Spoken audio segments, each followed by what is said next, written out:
Mammy, Mammy. Al Jolson was called the world's greatest entertainer. There may never be another performer to claim this title. Swanee, how I love you, my dear old Swanee. Though April shower may come your way, they bring the flowers that bloom in May.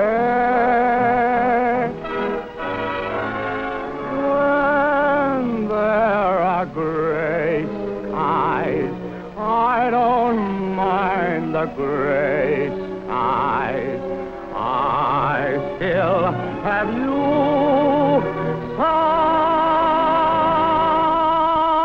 Sonny Boy. Al Jolson's song thrilled a nation and gave a voice to Hollywood and the stars.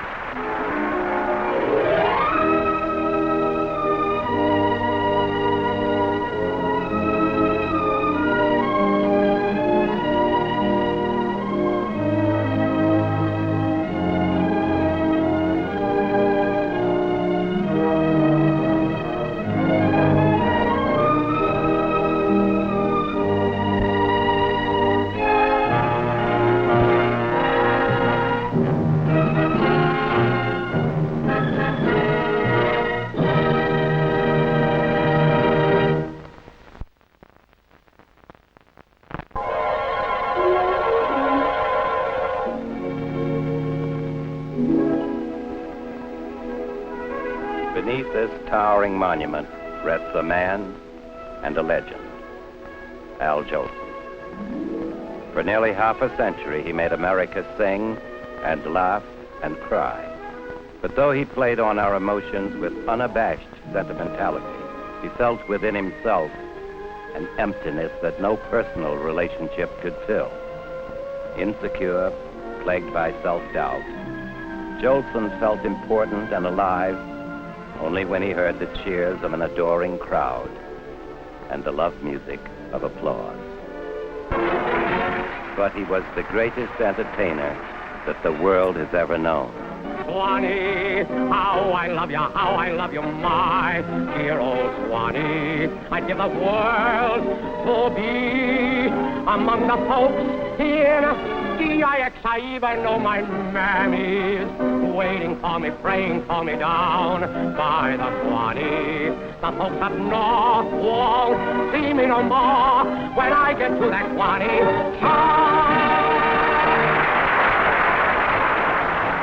Though he sang of Mammy and magnolias in a broad southern accent, Al Jolson never even saw the Swanee River. Born in Russia in 1886, his name is Asa Jolson, second son of a Jewish peasant family.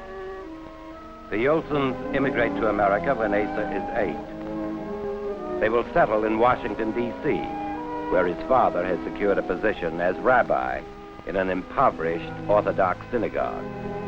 Asa and his older brother Hirsch will soon rebel against their father's stern old country traditions. They begin calling themselves Al and Harry.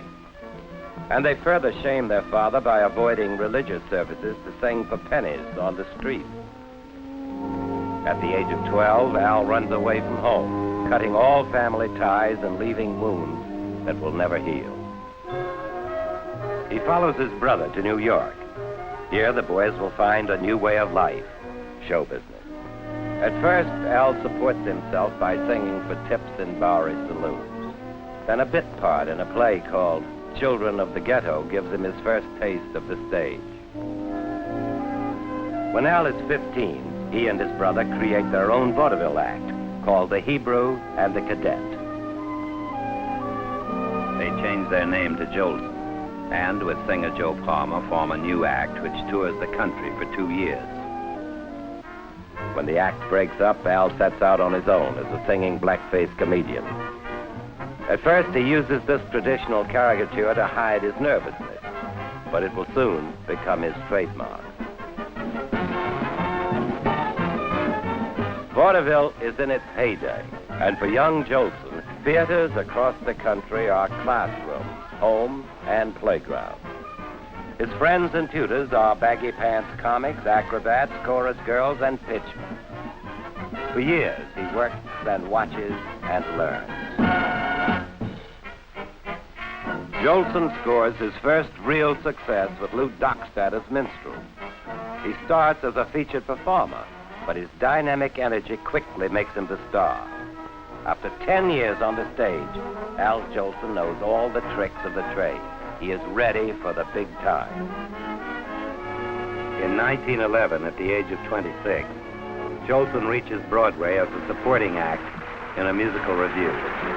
Overnight, the unknown singer becomes a sensation. Why do they all take the night boat for Albany? That's what's puzzling me. They all claim it's just for the sight, but just the same, they travel at night. They play the searchlight on the shore when they float. They ought to play the searchlight right on the boat. So tell me, why do they all take the night boat for Albany and grab the next train? But God!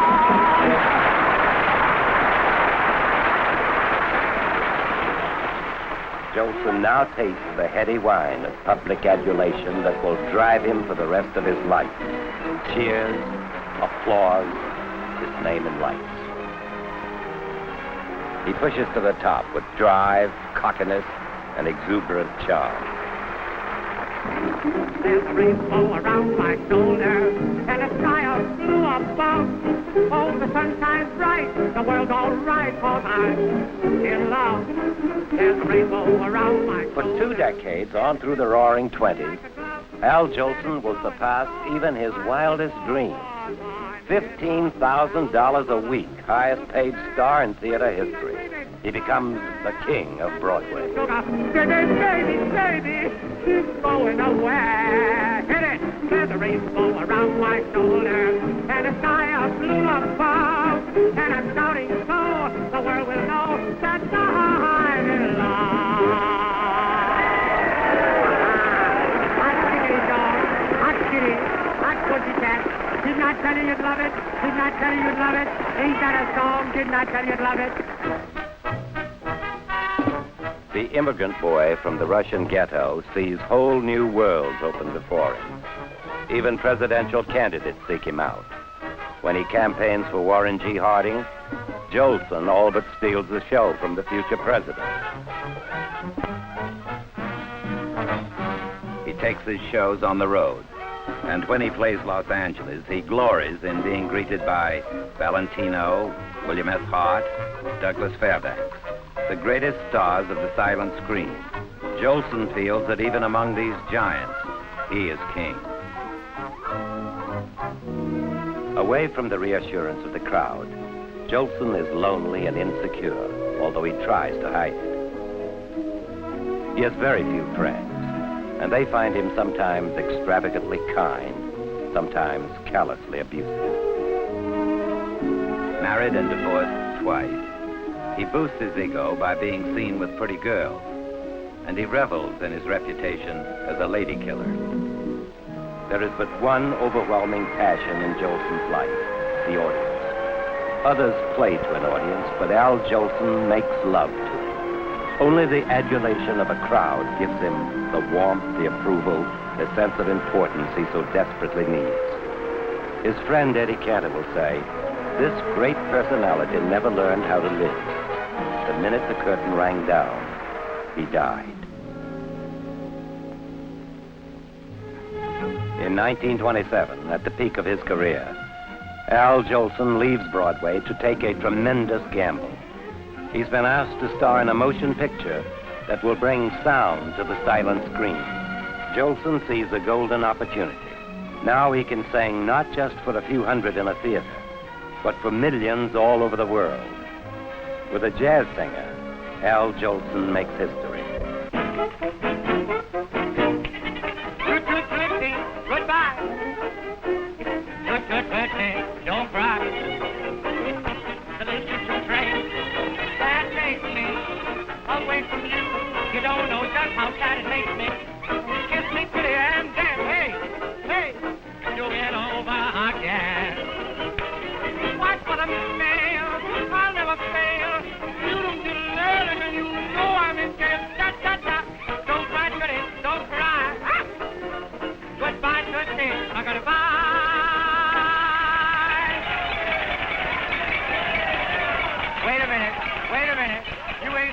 nothing yet. I'm setting on top of the world. I'm going along. Yes, going along. The jazz singer opens a new era. The public demands more talkies, and Hollywood studios frantically convert to sound. The king of Broadway becomes the king of Hollywood. And now Al Jolson stars in a series of screen musicals. Unfortunately, they all follow the same predictable pattern. The maudlin plots are not helped by Jolson's acting, which one critic describes as flat, wooden, and downright embarrassing. Well, anything you say. Only, I want to tell you one thing, baby. There'll never be anybody in here but you. Jolson begins misjudging the tastes of movie audiences. Ever since he first sang My Mammy on the stage, Jolson and Mother Love have meant big box office. But now his appeal wears thin as he repeats his sentimental gimmicks in picture after picture. To boost his waning popularity, Jolson switches from mothers to glamour girls like Dolores Del Rio. But it just doesn't work. In desperation, producers surround him with thousands of extras in giant production numbers. By only his seventh picture, Al Jolson's intensely personal appeal is lost, submerged in a mob-filled musical extravaganza.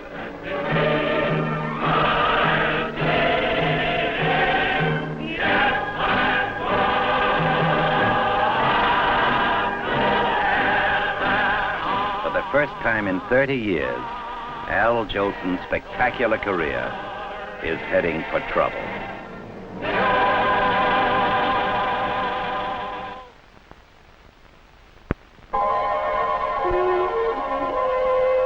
The 1930s is a fabulous era for Hollywood. But for Al Jolson, it will be a decade of frustration. His third wife is dancer Ruby Keeler. And even though she is 20 years younger than he, Ruby would prefer a quiet home life. But she is swept up in her husband's compulsive search for excitement. Jolson soon finds himself in an intolerable situation. His ego suffers as he declines in pictures, while his wife's career is booming. I don't know if it's cloudy or bright, for I only have eyes for you, my dear. Some moon may be high. His fame helped get her started in movies. But Ruby Keeler's fresh young beauty and charm quickly make her a star in her own right. I don't know if we're in a garden or on a crowded avenue. You are here, so am I. Maybe millions of people go by. Some say all disappear from you, and I only have eyes for you. In 1935, the Jolsons adopt a baby boy, and friends hope this will stabilize their shaky marriage. At first, Jolson delights in being a father, but this new role cannot sustain him. He grows depressed as he continues to slip as king of show business. This is the only role that makes his life worth living. Jolson's ego will take further punishment. He stars with his wife in the film Go Into Your Dance. But Hollywood rumors that he was put in the picture solely because of Ruby Keeler's tremendous box office appeal. The Jolsons look good as a team, but it is the only film they will ever make together. About 8:45, my loving arms are gonna tenderly twine, sweet, sweet twine, around you, around 8:45. I know I won't be late, 'cause at 8:30 I'm gonna hurry there. I'll be waiting where the lane begins, waiting for you on Houston pins and there. The world is gonna be mine. This evening, about 8:45.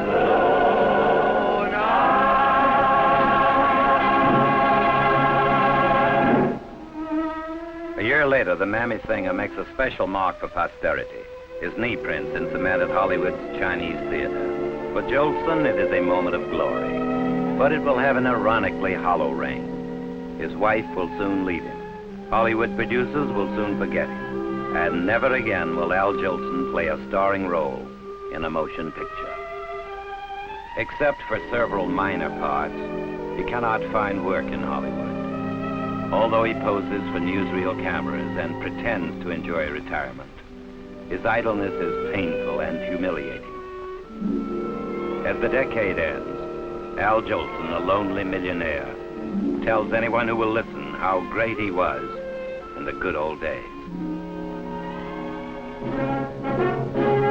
Then, a sudden and dramatic turning point. The United States goes to war. Al Jolson becomes the first performer to entertain American troops overseas. A new generation of Americans thrills to the old songs and old jokes of an exciting entertainer most of them had never seen before. Even after attacks of malaria and pneumonia and surgery to remove one lung, Jolson cannot resist this newfound audience. And against doctors' orders, he goes back to entertaining troops. In 1945, when he's nearly 60 years old, Al Jolson elopes. His bride, 21-year-old Earl Galbraith, an X-ray technician he met while singing at an Army hospital. Despite his popularity with GIs, to Hollywood, Jolson is still a forgotten man. Producers consider him a relic, and they laugh when columnist Sidney Skolsky tries to sell Jolson's life story as a movie. One night, however, Jolson is a last-minute addition to the list of top entertainers at a charity banquet. Though he must follow Hollywood's brightest stars, Jolson gives them all a lesson in showmanship they will never forget.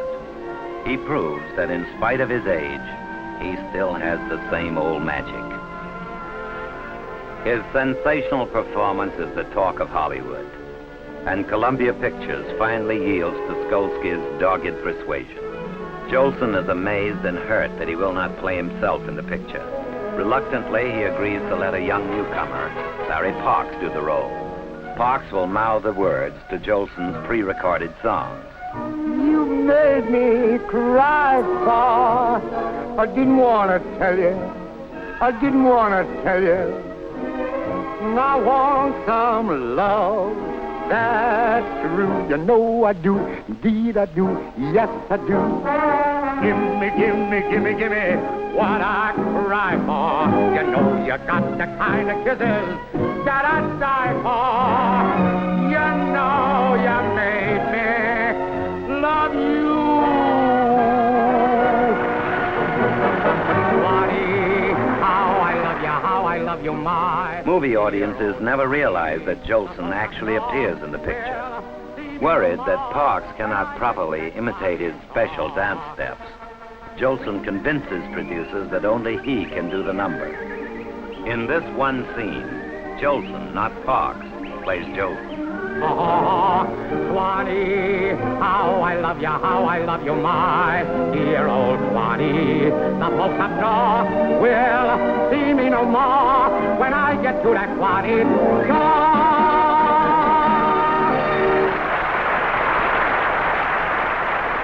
The Jolson story is the greatest comeback in theatrical history. Jolson is discovered by a new generation and again cherished by the old. Now, every personal appearance is a mob scene. He sells millions of records. His new radio show is the most popular on the air, and Columbia Pictures will even make a sequel, Jolson Sings Again. Jolson struts like a conquering hero. The man nobody wanted is hailed once again as king of showbiz.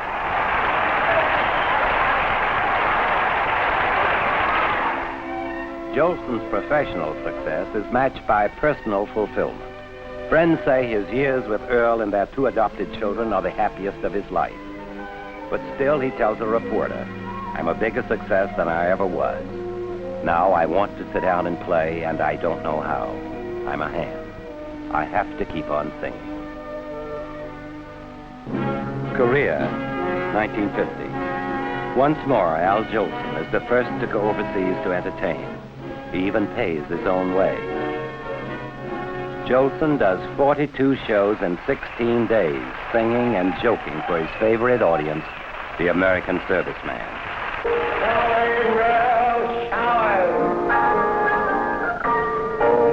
Come your way. They bring the flowers that bloom in May. And if it's raining, have no regrets because, look, it isn't raining rain, you know. It's raining violet. The 64-year-old trooper suffers a severe bronchial infection, and doctors warn him to stop. But Jolson refuses to recognize that he is no longer the dynamic young minstrel who electrified Broadway nearly 40 years before. He refuses to quit and completes his tour, a sick, exhausted old man.